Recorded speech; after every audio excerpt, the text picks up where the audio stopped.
So the trade deadline was actually super uneventful. Obviously, we got offered some stuff, but it was all trash. The most notable moves this year we covered last episode with the Heat trading for Bertans and Malik Beasley, making them a pretty dangerous team this season, but taking them completely out of the running for a free agent this offseason.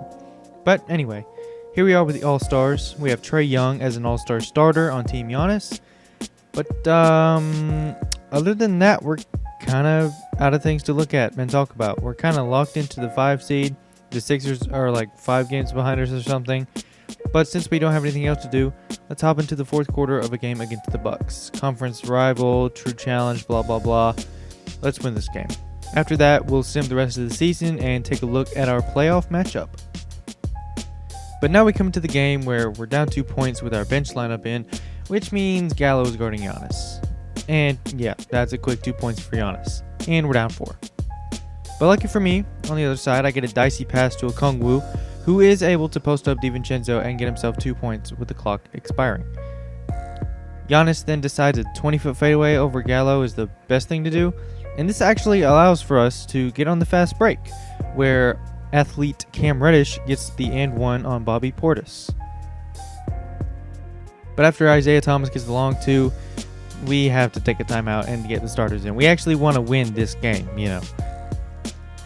But right as the starters come in, though, we get aggressive Cam again, who does miss the layup on the drive, but it leads to a JC drilling a mid-range shot. Giannis ends up doing Giannis things, and that's when I'm like, okay, let's just go through Trae. And what do you know? It actually gets Capella a layup. It helps that we're getting Isaiah Thomas and Bobby Portis in the pick and roll, but it gets us easy buckets again, so I'm okay with it. We're all tied up thanks to Trae Young and Capella. Speaking of Capella, he's actually kind of our MVP for this fourth quarter as he cleans up Cam's miss and gets the putback to go. He's got our last 6 points.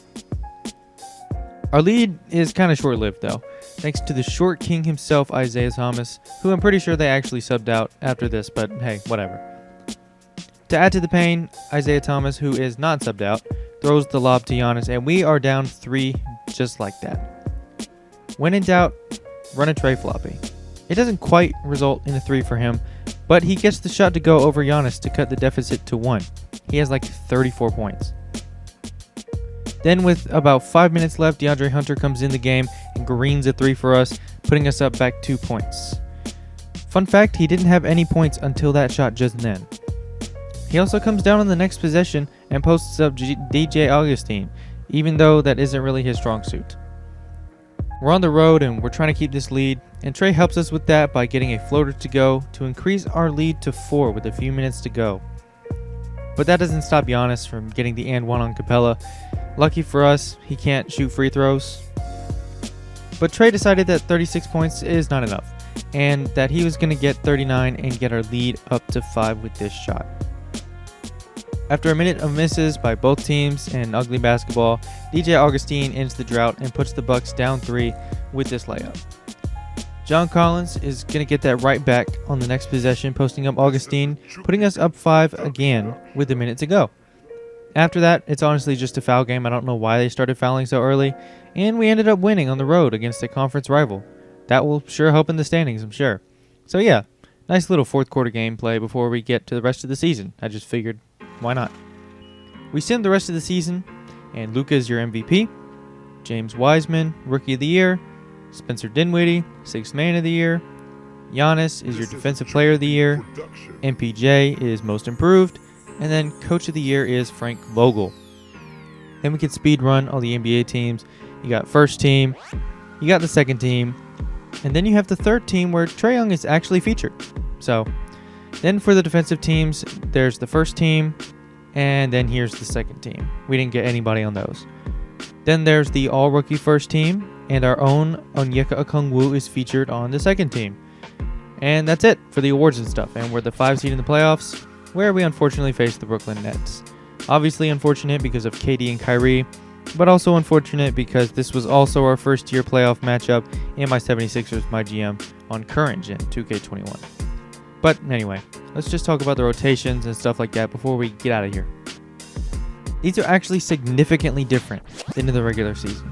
And now that you know the matchup, it's pretty obvious why.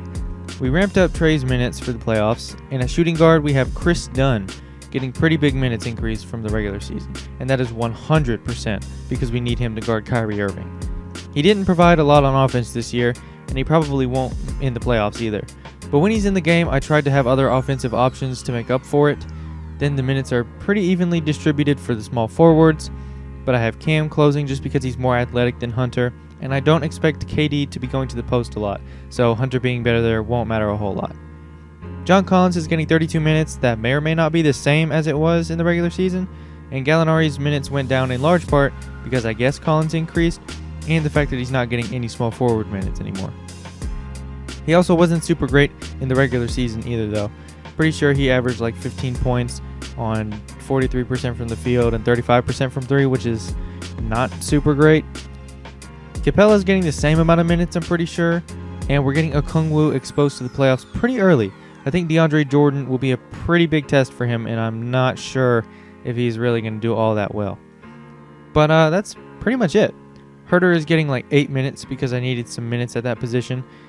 I think we have the possibility to win the series if Trey drops like 40 a game, and if Dunn and our wings can at least somewhat contain KD and Kyrie. They didn't have crazy seasons. They averaged like 25 points each. They aren't a very good defensive team, and we're a very good offensive team now that everybody is evened out. Bogdanovic, Gallinari, guys like that. But anyway, we'll get to the game 1 next episode. I'm not sure how I'll do it yet. I think I'll do a mix of playing and simcasting. It just really all depends. I don't want to get redundant. Unless the games are good, then we'll probably see more. But anyway, if you enjoyed the video, consider leaving a like and subscribing to the channel. I'd greatly appreciate it. And if you didn't like it, leave a dislike. Y'all have a good one.